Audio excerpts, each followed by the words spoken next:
नमस्कार, मैं हूं पवन त्यागी। बिहार के मुख्यमंत्री नीतीश कुमार को बहुत बड़ा झटका लगा है और ये झटके के साथ ही अब ये भी तय हो गया कि नीतीश कुमार अगले उद्धव ठाकरे बनने जा रहे हैं। जी हां, जिस तरह से हमने देखा कि महाराष्ट्र में महत्वाकांक्षाओं की पूर्ति के लिए उद्धव ठाकरे ने शिवसेना को ताक पे रख दिया, शिवसेना की विचारधारा को ताक पे रख दिया और सत्ता की प्राप्ति के लिए 15 साल पुरानी भारतीय जनता पार्टी को धोखा दे दिया, उसकी दोस्ती को तोड़ दिया। ठीक इसी तरह नीतीश कुमार चुनाव जो लड़ते हैं, उस चुनाव में लड़ने के लिए वो मोदी के चेहरे का इस्तेमाल करते हैं, लेकिन जब वो जीत कर आ जाते हैं तब उसके बाद मुख्यमंत्री बने रहने के लिए, और मुख्यमंत्री नहीं, मुख्यमंत्री तो ऑलरेडी थे, प्रधानमंत्री बनने का सपना देखने के लिए और उस सपने को पूरा करने के लिए उनको लगता है कि मोदी के रहते यह संभव नहीं है और इसलिए विपक्षी दल में शामिल हो जाएं। और जिस तरह से उन्होंने पाला बदला था, उस पाला बदलने के बाद उनकी जो ये मुंगेरी लाल के सपने थे वो सपने ही रह गए। इतना ही नहीं, अब उपेंद्र कुशवाहा जो जेडीयू के बड़े नेता हैं, उन्होंने एक बार फिर से नीतीश कुमार के सर पे ठीकरा फोड़ते हुए पार्टी छोड़ दी है। और आपको याद होगा, उपेंद्र कुशवाहा एक बिहार की राजनीति में बड़ा चेहरा है। पहले वो एनडीए में ही शामिल थे, केंद्र में मंत्री थे, लेकिन वो नीतीश कुमार की पार्टी में अपनी पार्टी को मर्ज करके बिहार की राजनीति में इसलिए आए कि चलिए भाई बिहार में बिहार की राजनीति की जाए। और उनको भी लगता था कि कहीं ना कहीं मोदी के रहते केंद्र में जिस तरह से विचारधारा चलती है नेताओं की, वो तो वहां चलती नहीं है। उनको लगता था बिहार में ज्यादा चलेगी और इसीलिए आरएलएसपी नाम की पार्टी थी, उस पार्टी को उन्होंने जेडीयू में विलय कर दिया और बाकायदा एक विश्वास जताया नीतीश कुमार में। लेकिन नीतीश कुमार ने जिस तरह से भारतीय जनता पार्टी एनडीए को छोड़कर आरजेडी का साथ पकड़ा, इसके साथ ही बिहार में उनका पतन शुरू हो गया। और इसी का जो उपेंद्र कुशवाहा है, उन्होंने आरोप लगाया है। उन्होंने कहा कि जिस तरह से हमारी एक विचारधारा थी, एक समाजवादी विचारधारा थी, लोहिया के विचारधारा थी, उस विचारधारा को छोड़ दिया। कर्पूरी ठाकुर की जो विचारधारा थी, उस विचारधारा को नीतीश कुमार ने छोड़ दिया और बिहार के लोगों के साथ धोखा किया। फिर से वही जंगल राज बिहार में आ चुका है, क्योंकि नीतीश कुमार भले ही सीएम बने हुए हैं, डिप्टी सीएम तेजस्वी यादव बने हुए हैं और तेजस्वी यादव के बनने के कारण शासन, प्रशासन, पुलिस सब पर उन्हीं का कब्जा है, सब जगह उन्हीं की चलती है। और इसके कारण से बिहार का हाल, वो कहते हैं कि पहले से भी खराब हो गया। लालू प्रसाद के समय में जो बिहार की दुर्दशा हुई थी, वो ये कहते हैं कि आज के समय में उससे भी ज्यादा दुर्दशा नीतीश कुमार के मुख्यमंत्री रहते हुई है। जब भाजपा के साथ गठबंधन में थे तो भाजपा गठबंधन में थी, कुछ चीजों पर कंट्रोल था, लेकिन जैसे ही आरजेडी का एंट्री हुई है जेडीयू के साथ गठबंधन में, बिहार की पॉलिटिक्स में, पुलिस में उन्हीं के टाइम के भर्ती हैं ज्यादातर लोग, प्रशासन में उन्हीं के समय के भर्ती किए हुए लोग हैं और इसलिए व्यक्तिगत संबंध मानते हैं और उनको खुली छुट्टी मिल गई है, खूब खाओ खूब कमाओ।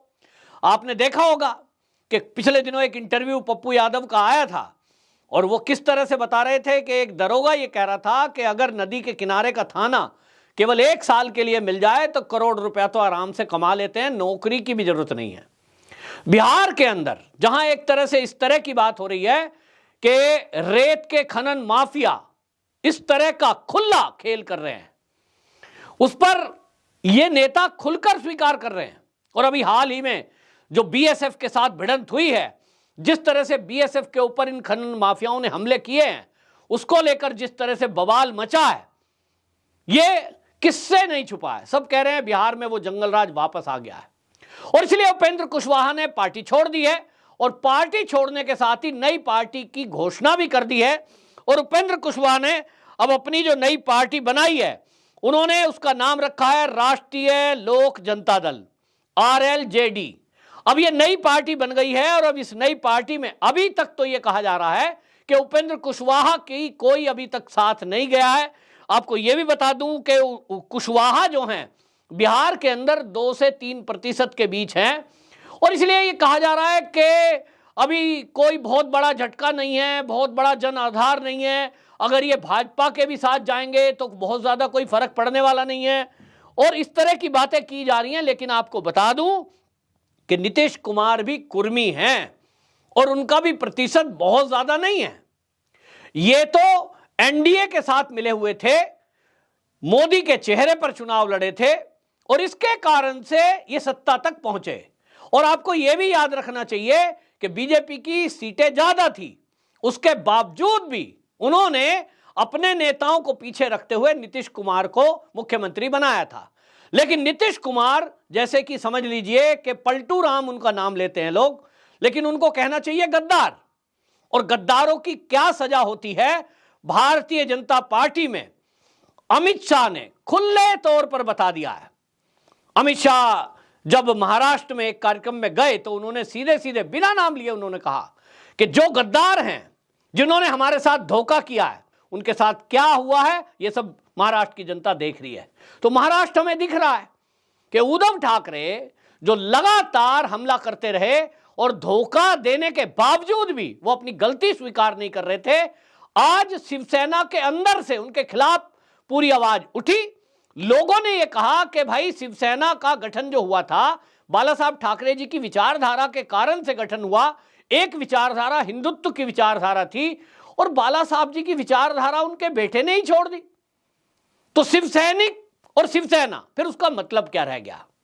और इसलिए जो बाला साहब ठाकरे जी की विचारधारा के कट्टर समर्थक और उस विचारधारा को लेकर चलने वाले नेता थे, उनमें से एकनाथ शिंदे वो सबसे पुराने लीडरों में और भरोसेमंद थे। उनको लोगों ने कहा कि भाई मुसीबत के समय में अगर शिवसैनिकों के साथ कोई खड़ा हुआ वो तो एकनाथ शिंदे था, और इसलिए शिवसैनिकों ने उनको चुना।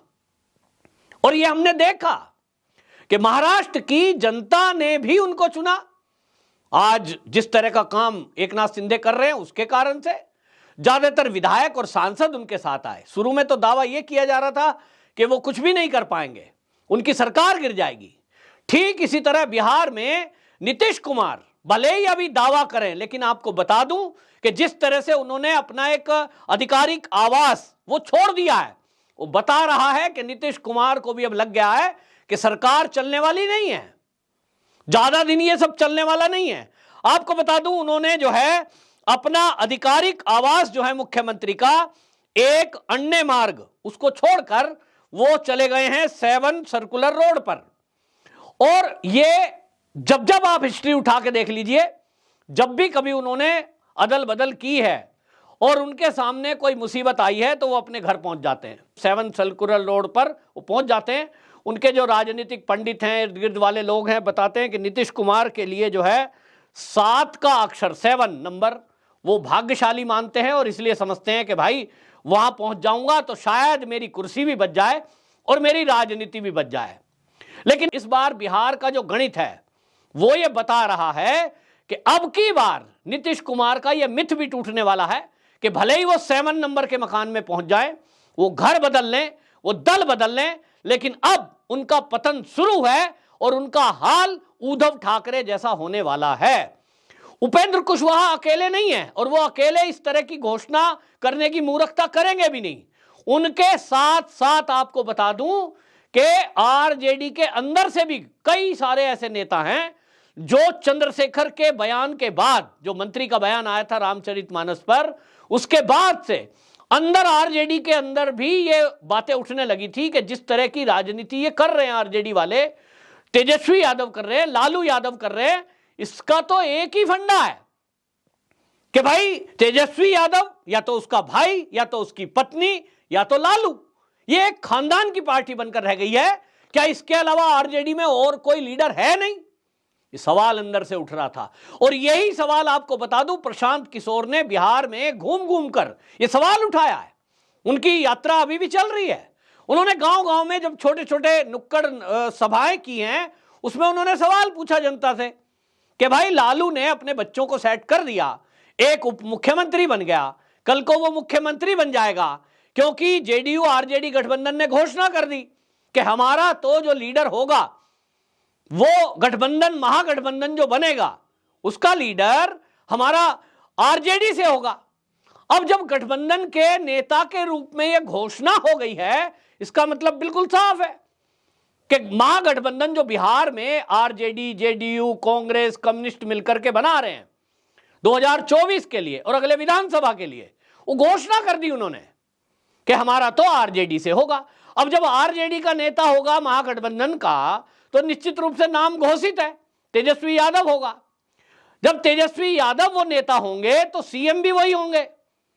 तो फिर ये लोगों को लग गया है कि बिहार की राजनीति में बाकी दल का तो कोई मतलब नहीं है, यानी जेडीयू के बाकी नेता बस केवल दरी बिछाने के लिए रह गए, आरजेडी के बाकी नेता दरी बिछाने के लिए हैं, वहां किसी की जगह नहीं है। और जिस तरह से शिक्षा मंत्री चंद्रशेखर का बयान आया, उनकी रणनीति राजनीति बिल्कुल स्पष्ट है कि यादवों की वोट लो, मुस्लिमों की वोट लो, और बाकी उनको लगता है कि इस तरह के बयान दो ताकि वो हिंदुओं में आपस में फूट हो जाए, दंगा फसाद हो जाए और उसका फायदा उनको मिल जाए।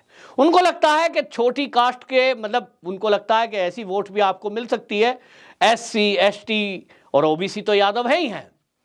लेकिन ये सपना उनका सपना रहेगा, क्योंकि अब कई नेता ऐसे हैं जो हमारे सूत्रों के अनुसार आरजेडी में भी घुटन महसूस कर रहे हैं, और उनको लगता है कि जिस तरह से बदनामी उनके सर लग रही है, जिस तरह से बिहार में एक के बाद एक दंगे फसाद और घटनाएं हो रही हैं, निश्चित जानिए कि इस माहौल को बिहार की जनता बिल्कुल पसंद नहीं करती। 2024 का लोकसभा चुनाव हो या विधानसभा चुनाव होगा, दोनों ही समय आरजेडी को वोट नहीं मिलना। आपको याद करिए, जब गठबंधन में एनडीए के तौर पर चुनाव लड़े गए थे, उस समय स्थिति क्या थी, और इसीलिए भारतीय जनता पार्टी को, एनडीए को 77 सीटें ये अकेले अपने दम पर मिली। यहां अगर सभी सीटों पर भारतीय जनता पार्टी अपने कैंडिडेट खड़े करती तो यह आंकड़ा और बढ़ता। और इसीलिए आपको बता दूं, भारतीय जनता पार्टी के कुछ नेताओं का बयान भी उपेंद्र कुशवाहा को लेकर आया है, और उपेंद्र कुशवाहा को लेकर के ये जो है भाजपा के प्रवक्ता हैं निखिल आनंद, उन्होंने कुशवाहा की तारीफ की है। उन्होंने कहा कि नैतिक मूल्य वाला जो है अगर कोई समाजवादी है तो वो उपेंद्र कुशवाहा है। ये जो भारतीय जनता पार्टी के नेता का बयान है, हालांकि ये संक्षिप्त बयान है, लेकिन इससे समझ लेना चाहिए कि भारतीय जनता पार्टी के साथ अगली पार्टी गठबंधन में कौन आने वाली है। और ये सबको लिख रहा है कि 2024 में केंद्र के अंदर भाजपा ही आएगी और मोदी ही तीसरी बार प्रधानमंत्री बनेंगे। तो ये जो हेर फेर हुई है, इसका असर अगले आने वाले चुनाव पर निश्चित रूप से पड़ेगा, और सबकी नजर वहीं है। यहां आपको यह भी बता दूं कि लोकसभा चुनाव को लेकर के आरजेडी, जेडीयू गठबंधन ने, महागठबंधन ने अपनी सीटों का बंटवारा भी हिसाब किताब कर लिया है। 15-15-10, 15 सीटें आरजेडी, 15 सीटें जेडीयू और 10 सीटें कांग्रेस के हिस्से में लिखी है। लेकिन अब सवाल यह उठता है कि जो बाकी के दल हैं, जीतन राम मांझी हो गए और बाकी हो गए, ये कहां जाएंगे भाई? किसके कोटे में से सीट कटेगी? अब ये 15 में से किसकी सीट कम होंगी, ये मैं अभी बता रहा हूं, क्योंकि नीतीश कुमार की तो पावर खत्म और अभी और अगले आने वाले दिन में होने वाली है। तो ये नीतीश कुमार की जो जेडीयू बची हुई है, इसी में से सीटें कम होनी है। और जो आरजेडी है, आरजेडी अपने लिए ज्यादा सीट मांगेगी। ये जो 15-15 बोल रहे हैं, 15 तो मांगेगी। इसके अलावा जो गठबंधन के बाकी लोग होंगे वो कहेंगे भैया आप ऐसा करो, अपने हिस्से की दो। यानी एक अनुमान के अनुसार जो जेडीयू है उनके हिस्से में मात्र 10 सीटें जेडीयू देगा, जेडीयू को मिलेगी। लालू प्रसाद जब बैठेंगे तो यहां 10 से ज्यादा सीट उनको देने वाले हैं नहीं, और वो भी वो जीतने वाले हैं नहीं। और क्योंकि जो बिहार के हालात बिगड़ रहे हैं, जो गुंडागर्दी बढ़ रही है, उसको देखते हुए बिहार की जनता ये चाहती है कि ये सरकार जल्दी से जल्दी जाए और राज्य में भी भारतीय जनता पार्टी की सरकार बने। इन्हीं सब को देखते हुए उपेंद्र कुशवाहा अलग हुए हैं और अब वो एनडीए के साथ मिलकर अगले आने वाले विधानसभा और लोकसभा चुनावों में अपने कैंडिडेट उतारेंगे। और अब खेल वो चलेगा कि अब आप देखिए कि जो महाराष्ट्र के अंदर चला, जो लोग ये समझेंगे कि उनका भविष्य क्या है, एक तरफ वो लोग हैं जहां नीतीश है, जहां तेजस्वी है, या तो उनके पीछे चलते रहिए और हार का सामना करिए, हार ही मिलनी है। और एक तरफ आगे बढ़ने वाली पार्टी, केंद्र में वापसी करने वाली पार्टी भारतीय जनता पार्टी, उसके साथ आ जाइए। और फिर वहां आने के बाद आपकी इज्जत भी है, आपके पास पावर भी है। जो महाराष्ट्र में हुआ, जो महाराष्ट्र के एकनाथ शिंदे के बयान आपने सुने होंगे कि मेरे पीछे बहुत बड़ी ताकत है, और आज वो ताकत समझ में आ रही है। तो बिहार में भी अब आप देखेंगे ये सब चलेगा, और बिहार में भी नीतीश बाबू अकेले खड़े दिखाई देंगे आपको कुछ दिन बाद। जो बाकी के विधायक और सांसद हैं जेडीयू के, वो आने वाले दिनों में उपेंद्र कुशवाहा के साथ आ जाएंगे। और फिर पार्टी का नाम भले ही इन्होंने अभी नया रख लिया है, लेकिन फिर तब बाद में दावा किया जाएगा, और उसके बाद नीतीश कुमार वो खाली रह जाएंगे उद्धव की तरह। ऐसा एक अनुमान लगाया जा रहा है, देखते हैं भविष्य में क्या छुपा है। बहरहाल इतना तो तय है कि नीतीश बाबू को एक बड़ा झटका मिला है। भले ही वो अभी ऊपर से शो नहीं कर रहे हैं, लेकिन जिस तरह से उन्होंने अपना आवास छोड़ करके और वो अपने घर में गए हैं सरकारी आवास छोड़कर, यही बता रहा है कि नीतीश बाबू को पूरा खतरा है, और उनको ये अंदेशा है कि उनकी सरकार भी गिर सकती है। वंदे मातरम।